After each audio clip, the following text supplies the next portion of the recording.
Claire Bételu, bonjour. Merci d'être avec nous. Merci de nous accorder un petit peu de temps pour cet entretien. Claire, pour vous présenter un petit peu, vous êtes restauratrice de peinture de formation. Vous continuez d'ailleurs vos recherches sur le processus de dégradation des œuvres. Vous êtes également l'auteur d'une thèse sur le tableau Réunion d'artistes dans l'atelier d'Isabée de Louis-Léopold Boilly. Vous êtes maître de conférence à l'Université de Paris 1 Panthéon-Sorbonne et vous assurez également la direction des masters conservation préventive et restauration, qui sont deux parcours à visée professionnelle de la composante conservation-restauration des biens culturels de Paris 1. Est-ce que Claire, vous pouvez commencer par nous expliquer un petit peu ce qu'est cette composante, justement? Oui, alors bonjour Romain, merci. La composante de master de conservation-restauration des biens culturels regroupe depuis le début des années 2010 3 parcours de master en 2 ans, on va faire simple. Donc 2 masters à visée professionnelle, ce que vous citiez, donc le master de conservation préventive du patrimoine, pour lesquels les étudiants candidatent pour une entrée en M1, avec plusieurs parcours préalables assez éclectiques. Un master de restauration des biens culturels, donc à nouveau un master en 2 ans à visée professionnelle. Ici, les étudiants viennent d'une licence de préservation des biens culturels de Paris 1 ou d'un diplôme équivalent européen. Donc, nous sommes la seule formation universitaire en France en restauration des biens culturels. Et puis, enfin, un troisième master ici plutôt orienté recherche, histoire et technologie de l'art et de la restauration, qui est dirigé donc par William Motney, également maître de conférence à Paris 1. Et si je comprends bien, il y a aussi à l'intérieur de ces 2 masters, celui de la conservation préventive et de la restauration, des cours qui sont communs à ces 2 cursus. Oui, en effet, alors suite à plusieurs réformes, le fait des demandes du ministère, on a été amené à repenser donc le master de conservation préventive qui au départ était pensé sur 1 an, à le développer sur 2 ans pour en faire un master à part entière. Et dans cette logique de redéploiement des enseignements, il a été fait le choix de pouvoir mutualiser des enseignements, d'abord en M1, de façon à ce que les étudiants en restauration et en conservation préventive aient un socle de connaissances commun.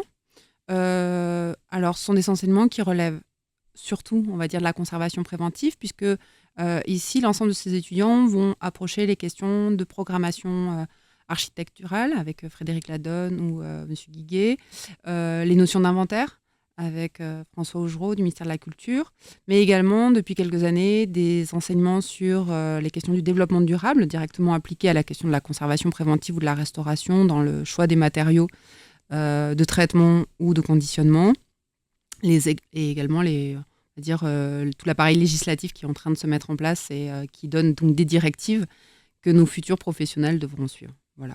Et enfin, également un module de méthode de recherche, de façon à préparer nos étudiants à la rédaction d'un mémoire, et également à les ouvrir sur les thématiques des recherches actuellement menées en conservation préventive et en restauration, qui relèvent aussi bien de la recherche sciences humaines et sociales, recherche historique ou technologique, mais également de recherche appliquée, avec des applications directes pour la pratique des professionnels en conservation préventive ou en restauration. Et c'est très varié, je crois que on a des cours sur le climat, sur les insectes, sur l'évaluation des risques, sur la lumière.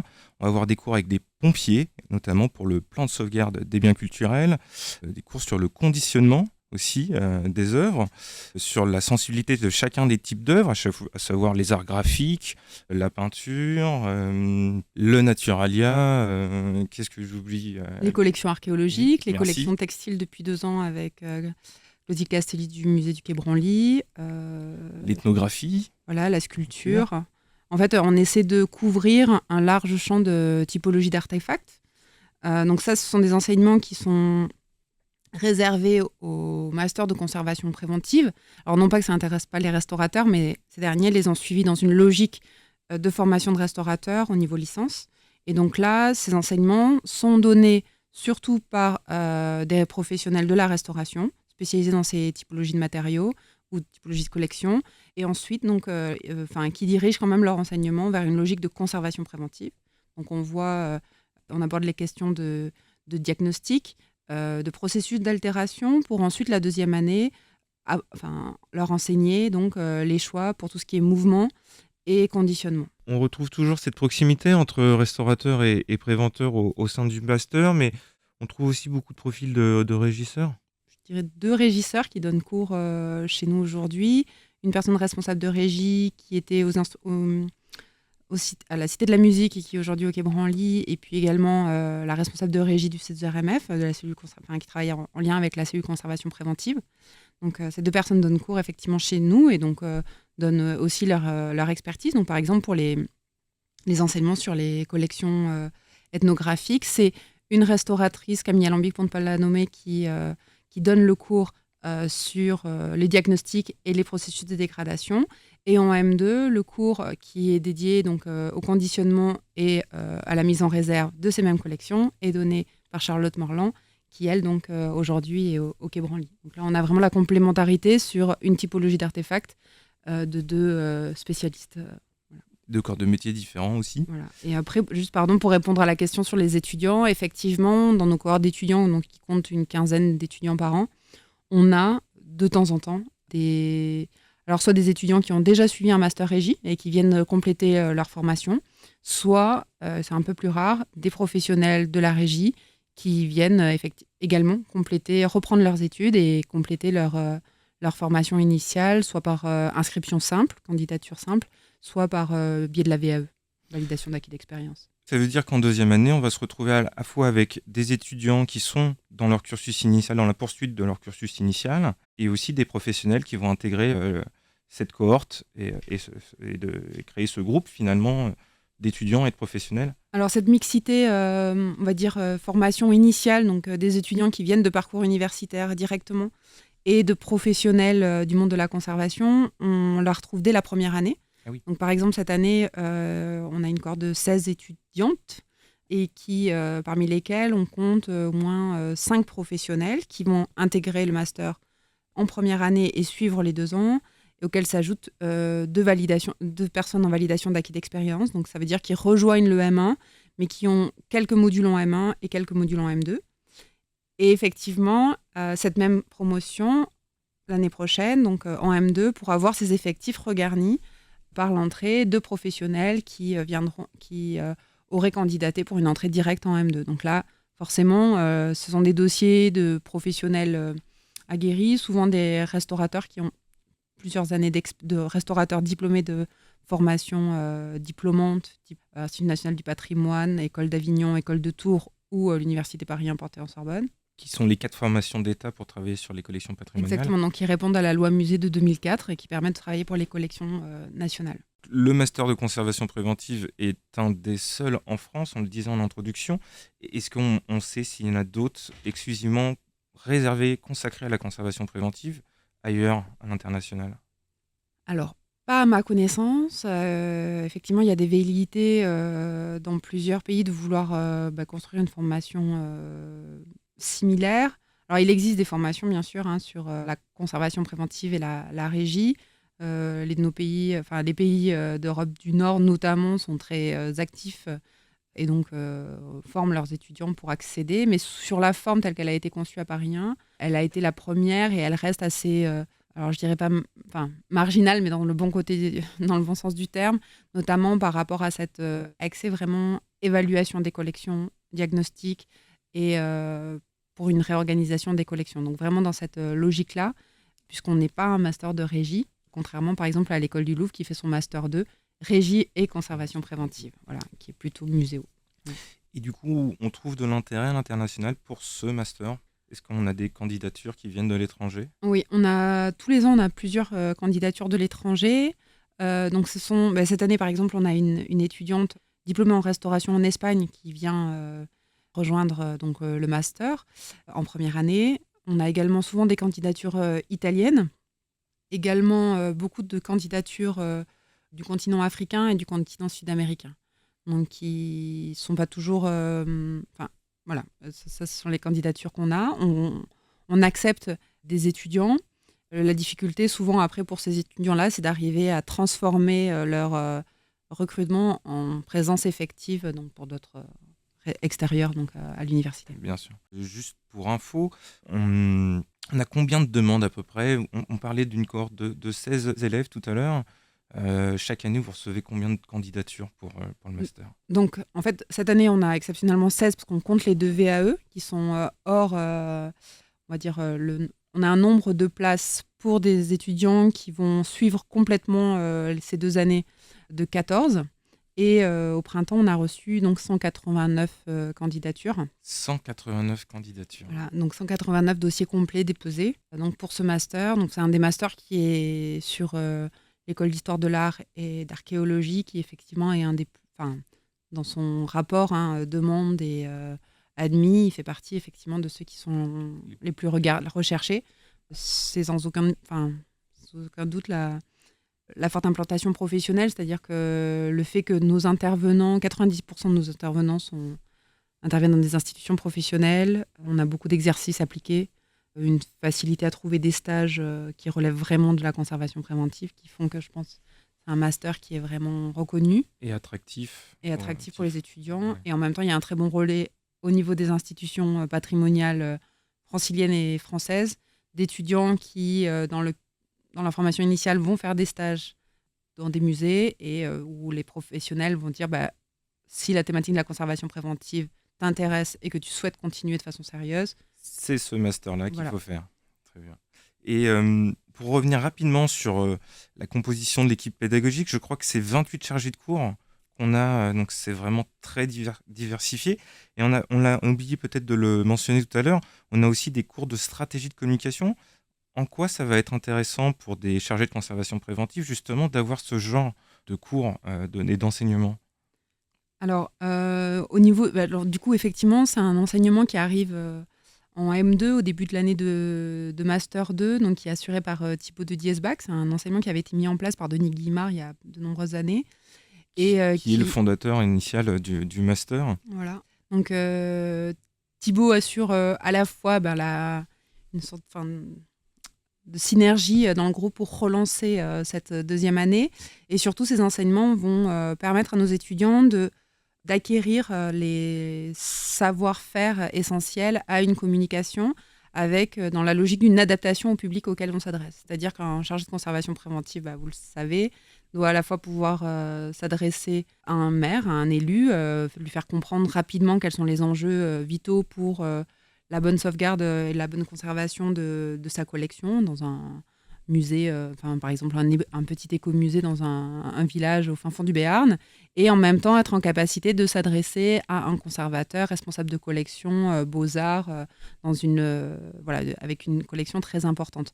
Et donc, vous comprenez tout de suite qu'on ne peut pas s'adresser avec les mêmes mots, les mêmes supports écrits, ça ne va pas être le même langage, ça ne va pas être le même présentation PowerPoint, les mêmes formats. Donc voilà, donc là c'est ici toute la richesse du savoir de Thibaut qui est dispensée. Et ensuite il y a une application, c'est là que c'est intéressant, sur 2 exercices qui sont demandés aux étudiants. Un avec Florence Bertin, responsable du pôle conservation au Musée des Arts Décoratifs, qui leur fait faire d'abord un exercice de terrain, et il y a une restitution qui est faite sur les modèles donnés par Thibaut de Diesbach. Et puis un autre exercice suite à un chantier des collections qui dure, on va dire un chantier école qui dure 3 jours cette année avec Jocelyn Périlla du C2RMF et qui aura lieu sur une institution parisienne. Et à nouveau, les étudiants sont amenés à faire une restitution orale sur différents formats pour donner à comprendre quels sont les enjeux de conservation aux responsables des collections. Alors, on parlait de l'intérêt des régisseurs et des restaurateurs pour le master, mais est-ce que les conservateurs, les chargés de collection vont avoir un intérêt pour cette formation également? Oui, peut-être pas dans le modèle qu'on évoquait tout à l'heure d'étudiants en reprise d'études. On a par contre des étudiants en formation initiale qui souhaitent ensuite être attachés de conservation ou conservateurs qui peuvent passer par notre master, ça a été le cas. Et puis, on a aussi un réseau des liens avec les chargés de collection, par le biais notamment de la cellule conservation préventive du C2RMF, qui nous mettent en lien, notamment pour les exercices pratiques qu'on va faire avec nos étudiants. Donc, j'évoquais tout à l'heure la question du chantier école. Cette année, donc, avec Jocelyn Périlla. L'année dernière, il a eu lieu au Château-Musée de Nemours. Donc, c'est le conservateur, directeur qui avait souhaité avec qui on a monté un projet, donc avec Jocelyn a monté un projet pour l'évaluation des collections et les préconisations de conservation. Cette année, ce sera sur un musée parisien. Mais en tout cas, voilà. Donc l'échange, il se fait effectivement sur le terrain. Ce qui est intéressant parce que ça aussi un peu démystifie, entre guillemets, le rôle du responsable de collection. Et ça permet aux étudiants de voir qu'il a vraiment y à partir avec la matérialité de ses collections, avec les conditions de conservation et puis avec des contraintes du bâtiment, financières, d'équipe, de formation. Et donc voilà. Donc, du coup, c'est vrai que sur les grosses institutions parisiennes, on a des pôles de conservation préventive. Et donc, du coup, forcément, on est moins en interaction avec les conservateurs qui ont d'autres missions, puisque certaines missions de régie de conservation préventive sont assurées par des cellules propres.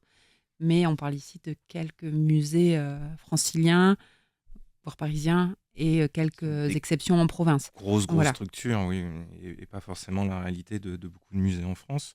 Est-ce que la stratégie de communication dont on parle, justement, va pouvoir permettre de sensibiliser le public au sens large ? La sensibilisation au public, c'est vrai que c'est quelque chose d'important, mais c'est pas quelque chose que nous, on développe le plus dans nos enseignements, puisque ça dépend ce qu'on entend, c'est les publics. Donc tout le monde est public, puisque quand on s'adresse à quelqu'un, mais on va dire le public visiteur, la grande masse, c'est pas notre objectif en tant que pédagogue de la conservation préventive. On forme nos étudiants à devenir des futurs professionnels, donc déjà à acquérir les compétences pour, eux, développer un savoir-faire en matière de conservation préventive. Les cours de communication, ils sont vraiment dans le but que eux, en tant que professionnels, aient une certaine aisance à présenter des projets construits à des interlocuteurs professionnels, tout simplement pour gagner leur vie, remporter des projets, sûr, ouais. et puis avoir voilà. Et la partie, on va dire, vulgarisation, communication au public, comme ça peut se faire pour les journées du patrimoine ou certaines missions de communication. À ce moment-là, elle se fait plutôt avec l'expérience et par la suite, ou par le biais des associations étudiantes, puisqu'on a une association étudiante qui est Icosaèdre, qui pendant longtemps était strictement une association d'étudiants en restauration, mais qui depuis quelques années justement, c'est aussi la conséquence de cette mutualisation des enseignements. Donc ça, c'est quelque chose d'assez vertueux, je trouve. Les étudiants en conservation préventive et les étudiants en restauration animent cette association. Et dans le cadre de cette association, ils mènent des missions de vulgarisation, de promotion de la discipline auprès des publics. Et notamment, ça fait 2 ans qu'ils participent à la Nuit des musées à l'UNESCO à Paris, grâce à l'accueil de Linda Frénois, donc qui est responsable, qui est conservatrice à l'UNESCO. Donc voilà, donc là, c'est un lien qui s'est fait par des échanges d'abord entre enseignants, l'équipe pédagogique et l'UNESCO, et qui aujourd'hui donc a permis aux étudiants de participer à ces journées-là. On a pu voir que l'ouverture des masters aux jeunes diplômés de licence est relativement récente. Enfin, elle date de quelle année à peu près ?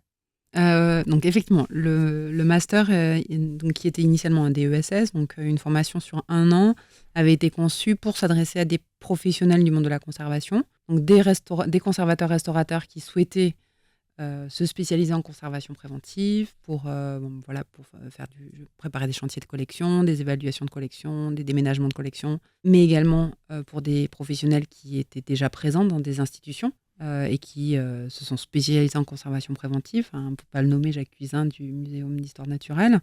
Donc ce genre de profil, Frédéric Ladonne, architecte programmiste, qui est vraiment complètement dédié à ces questions de programmation dans une lecture de conservation préventive. Donc effectivement, c'est une formation qui, pendant longtemps, jusqu'au début des années, jusqu'à la fin des années 2000, a formé un grand nombre de professionnels qui étaient en activité. Alors, une fois la vague de ces professionnels en activité formés, il y a eu 2 choses. C'est-à-dire qu'effectivement, il y a quand même un grand nombre de professionnels qui s'intéressent à la conservation préventive qui ont été diplômés. Donc, les candidatures de professionnels souhaitant compléter leur formation étaient moindres. Et puis, il y a aussi une réalité du ministère de l'Enseignement et de la Recherche qui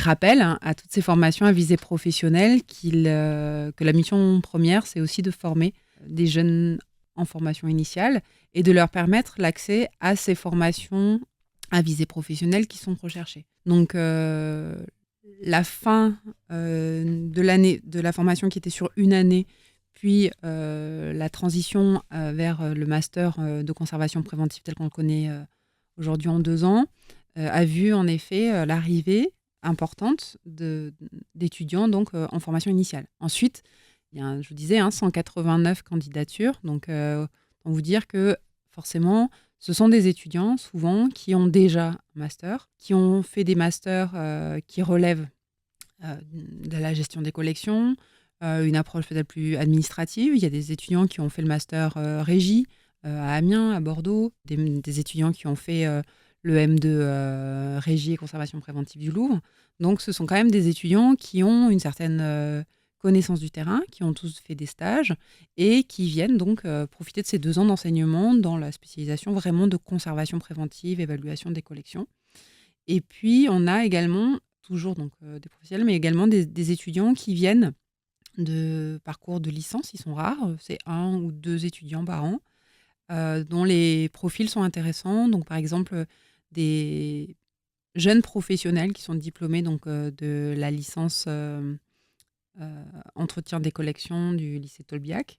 Des étudiants parfois qui viennent d'une licence qu'on pourrait dire généraliste, d'histoire de l'art ou d'archéologie, mais qui, au cours de leurs 3 ans de licence, ont fait des stages, ont montré une hyper motivation, vraiment un intérêt déjà assez formé pour ces questions-là. Et du coup, pourquoi pas leur laisser voilà, Cette opportunité-là, oui, tout bien à sûr. fait.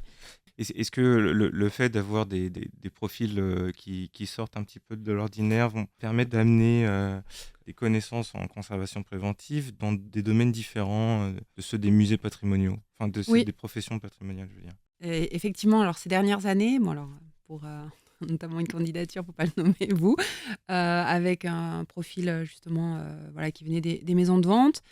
Plus récemment, on a un étudiant qui est en cours de formation actuellement et qui a un parcours universitaire, je pense qu'il y avait un niveau licence, mais qui avait créé en fait un peu sa boîte de conseil et qui démarchait notamment les galeristes pour du conseil en conservation.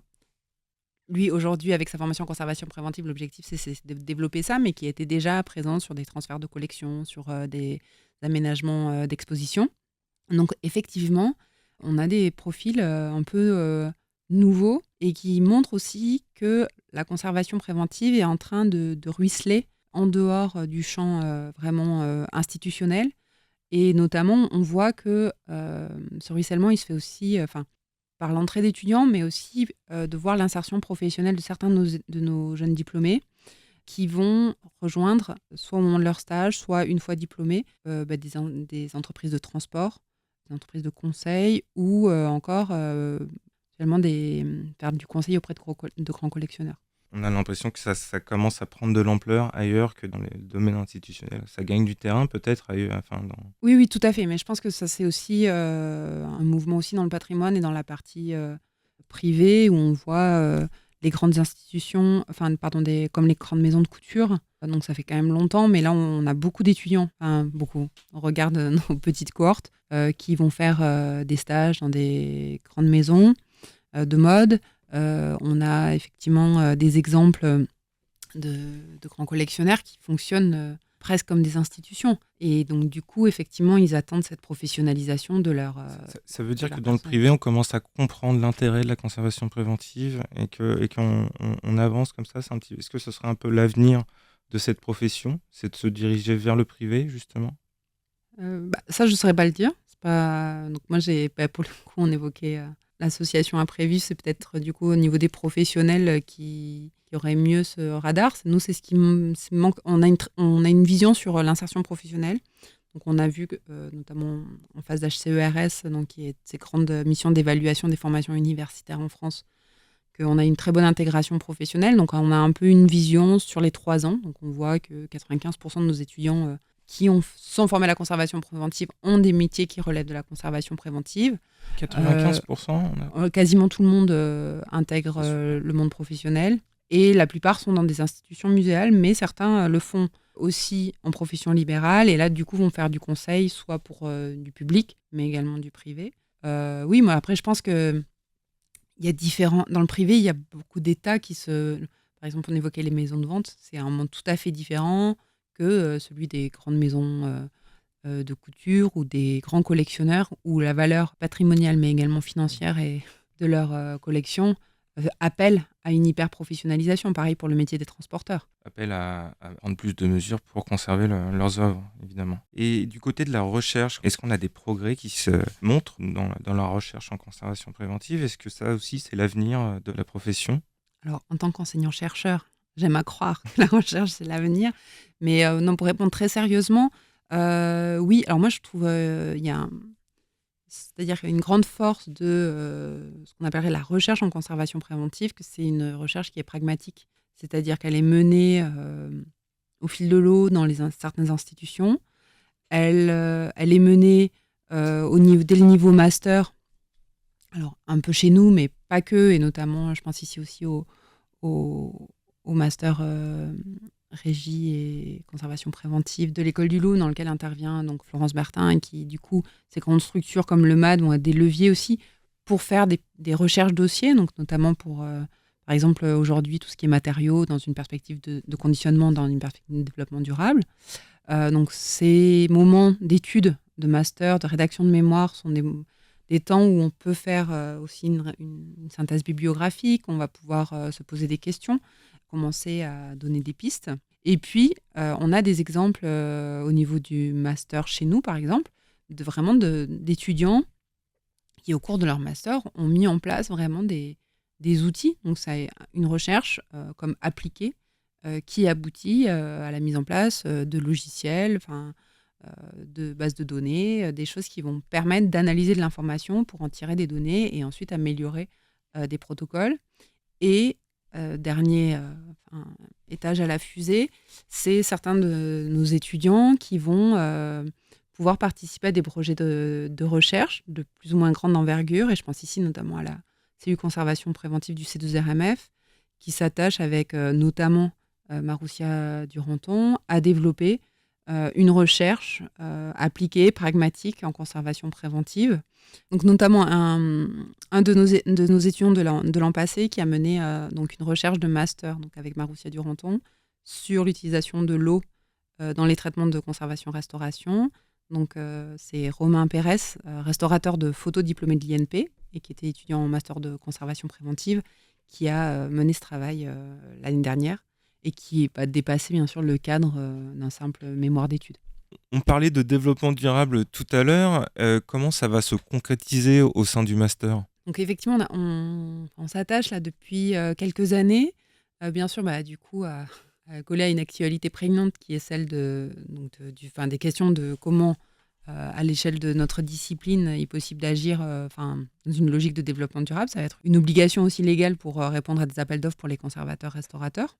L'idée, c'est quoi? C'est que on a mis en place des enseignements, donc notamment avec Isabelle Colson, qui est diplômée du master de conservation préventive, qui travaille au ministère de la Culture, qui déjà montre aux étudiants l'éventail législatif qui a déjà déployé l'État, des obligations à respecter dans une logique de développement durable. Donc déjà, c'est un premier point qui n'est pas forcément le plus facile. Et en même temps, elle montre quelles sont les initiatives développées par ce ministère pour donner des réponses. Et puis, de façon aussi à ce que les étudiants voient qu'il y a des solutions qui sont à d'autres échelles, et des échelles peut-être plus proches d'eux, ou en tout cas plus proches des actions qu'ils vont pouvoir développer quand ils seront professionnels, et pas seulement dire qu'ils vont en vélo au musée comme préconisation contre le changement climatique. Donc sérieusement, là voilà, c'est donner la parole notamment à l'équipe du C2RMF, du pôle de conservation préventive, faire venir Romain Pérez pour qu'il montre quels étaient les enjeux de son travail de mémoire. Et puis, c'est également, donc là c'est un peu en dehors de la formation vraiment à visée professionnelle, mais c'est notre composante de master et ses chercheurs, Thierry Lalo et moi-même, qui participons à un projet européen de recherche qui s'appelle Go Green, dans lequel sont partenaires plusieurs formations européennes en conservation-restauration. Je pense ici à la formation de Neuchâtel en Suisse, à l'Université d'Amsterdam, le Courtauld en Angleterre, et des laboratoires de recherche, plutôt sciences du patrimoine, qui visent à développer des solutions pour les restaurateurs et pour les préventeurs, enfin, donc, en restauration de peinture, en restauration de métal et verre, et également en conservation préventive, pour réduire, améliorer, avoir des pratiques plus vertueuses, aussi bien pour l'environnement, mais également pour les professionnels. Est-ce qu'on a un exemple de projet mis en place, notamment sur GoGreen, justement? Alors, donc GoGreen, donc c'est donc un projet de recherche qui est lancé pour 5 ans.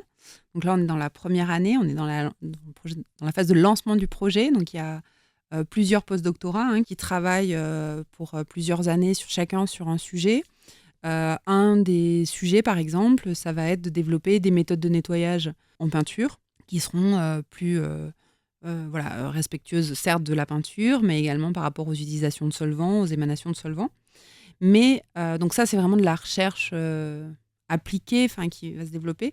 Puis il y a aussi toute une partie de communication, de rendre disponible en fait tous les travaux qui sont faits à l'échelle internationale sur ces questions. Donc ça peut être aussi bien des choses qui ont été développées par des préventeurs ou des restaurateurs indépendants à leur échelle, mais de les valoriser. Et donc là, par exemple, il va y avoir une application qui sera téléchargeable avec les exemples, d'autres applications qui existent qui pourront être en lien, et également des compilations bibliographiques. D'accord. Donc là, on est au début du projet, et c'est l'Université d'Amsterdam qui est porteuse de ce projet, et donc c'est une collaboration.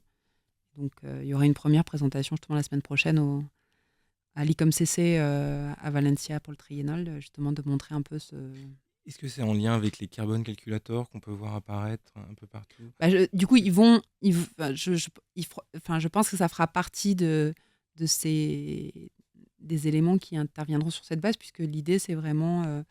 le nom m'échappe, mais il y a le nom d'une... C'est pas grave, mais il y a comme une association qui existe déjà et qui recense toutes les choses qu'on peut mettre en place. Ok. Et donc, du coup, voilà, l'idée, c'est vraiment de regrouper et de rendre disponible, parce que maintenant, sur les projets de recherche européens, il y a certes financer la recherche, on parlait du public tout à l'heure, mais l'idée, c'est que vraiment la recherche ruisselle et qu'on montre qu'elle soit pratique et qu'elle soit accessible aux professionnels. Donc là, c'est vraiment l'enjeu. Donc ce sont des fiches pratiques en fait qui permettent de compiler un petit peu toutes les pratiques qui permettent du développement durable à l'intérieur de nos institutions. Oui et non, c'est-à-dire qu'il y a une partie vraiment recherche où on va mettre en place des nouveaux protocoles, des travaux qui peuvent être faits sur des matériaux de conservation qu'on utilise, lequel va avoir moins d'impact sur on va dire une gestion vertueuse des matériaux de la conservation, relavables ou pas, quels sont les polluants, quelles sont sa dégradation. Donc là, d'avoir vraiment une approche vraiment critique sur les pratiques, des protocoles avec des nouveaux matériaux. Donc ça, c'est vraiment le fondement de la recherche. Et puis une partie aussi, donc, création d'outils informatiques qui rendent accessible l'ensemble des démarches qui sont faites un peu à l'échelle du monde en conservation, restauration, c'est l'appellation la plus large possible. Et donc, un outil qui permette de réunir la documentation pour les professionnels. Et à disposition de tous, donc. Et des professionnels. Qui veut peut télécharger l'application, mais c'est vrai que pour savoir si on choisit un TIVEC ou Poulier, voilà, je pense que le public va être plutôt... Eh bien, merci Claire pour avoir répondu à toutes ces questions. Est-ce qu'il y a quelque chose que vous voudriez ajouter ? Oui, alors d'abord, merci pour cet entretien. Et puis, je voudrais juste rappeler qu'effectivement, on a un peu parlé de notre équipe pédagogique, parce qu'une des caractéristiques rares et précieuses de notre master en conservation préventive, c'est que, en fait, vous disiez 28 intervenants, cette année un petit peu plus, parce qu'on a repensé des nouveaux enseignements pour gagner aussi en des exercices pratiques. Et du coup, ce sont presque une trentaine d'intervenants qui sont tous chargés de cours, donc qui libèrent du temps de leur vie professionnelle pour venir intervenir et donner cours à nos étudiants, puisque je suis la seule en fait enseignant-chercheuse à temps plein à l'université qui interagit dans ce master, puisque moi je suis un peu le chef d'orchestre de musiciens virtueuses, donc sont nos collègues.